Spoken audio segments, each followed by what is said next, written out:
এই কথাটা শুনে মেয়েটি একবার হাসলো, আবার কাঁদলো।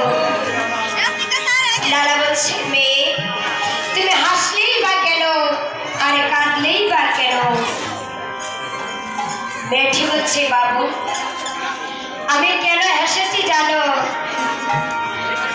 আমি একটুখানি সময় ওই বিছানার মধ্যে ঘুমিয়েছি বলে আমার জন্য মাত্র 30টি ব্যাগ আঘাতের আদেশ হয়েছে।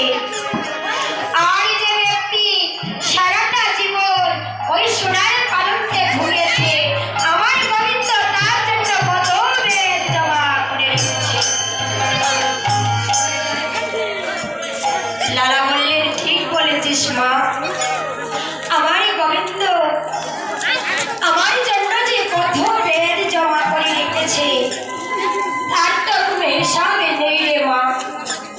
তবে আমি তোকে কথা দিলাম, ওই লালা জীবনে যে কতদিন বেঁচে থাকবে আর কোনোদিন সোনার পালঙ্কে ঘুমাবো না।